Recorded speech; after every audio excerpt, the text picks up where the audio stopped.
Just a quick video on digital pH meters. I buy these things for about 15 bucks on eBay. A little bit skeptical when I bought it, thinking would it work or not. Pretty basic to look at. Got a button on top. It'll give you your readings. On the back there's an all-important little screw which calibrates it.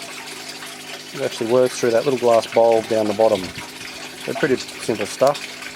It comes with a little black cap. It goes on the bottom to protect the actual glass bulb that does the reading.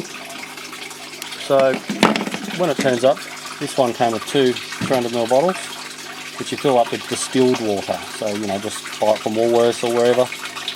1 litre kind of distilled water costs you, I don't know, 80 cents or something. It also comes in this little plastic case with your little screwdriver for calibration. And it came with 2 bags. They look like drugs. It's basically a phosphate in one, and you mix it up in water that's about 25 degrees. So I just put, you know, basically mixed it up and made sure it was sitting at 25, which took me sitting it in a warm jug of water, the actual canister, just to get it up to about 25. It's pretty important you get the temperatures right, because this is what's going to calibrate it. So the 2 bags of what looks like drugs, open each one of them, you pour them into the 300ml bottles, give them a good little shake. The other one here, one-handed kind of stuff. Pull the other one out. That's what was in the other one.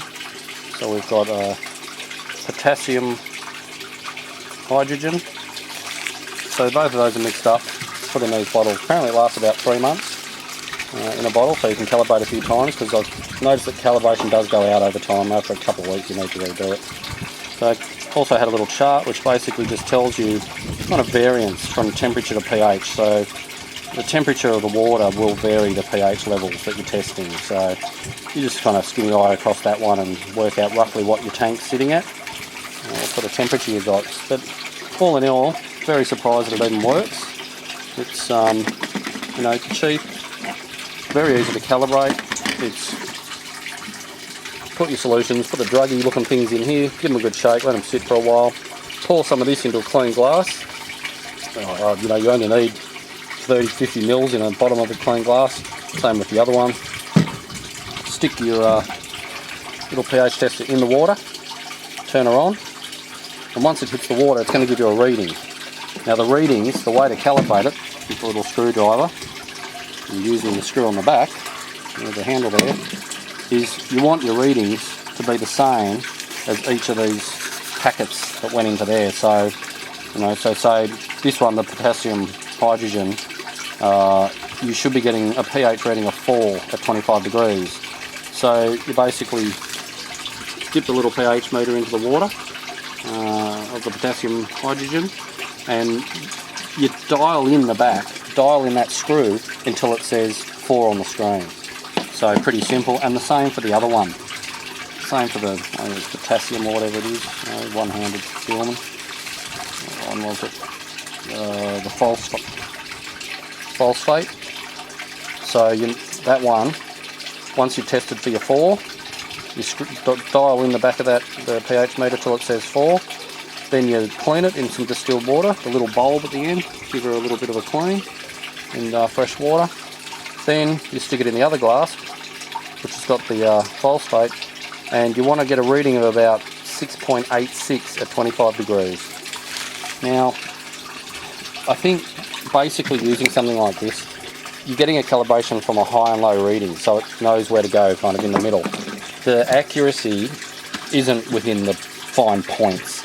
You know, it's going to give you a reading within 7.1 to 7.2 or whatever, because it's giving you a high and low reading. And if you could stand there calibrating it all day, you could put it back in the bottle which you're supposed to get a 4, dial it into 4, put it in the bottle where you should get 6.8, dial it into that, and you'll find the 4's out a bit. So when you retest, it's going to be out just a little bit. So don't just do the test once, you don't need to redo it 100 times.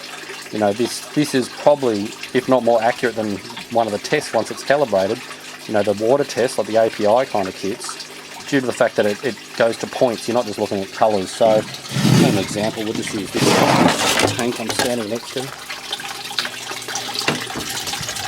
Alright, as you can see it, it's pretty dark. So, you just stick the bottom inch, you know, turn her on. Just give it a little bit of a swoosh in the water.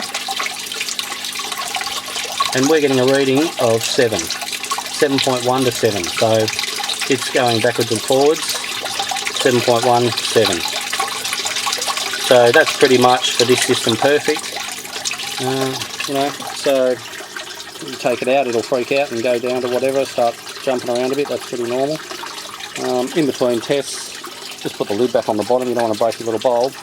But overall, for 15 bucks, I've got 3 different tanks here, and it lets me check them really quickly without having to muck around.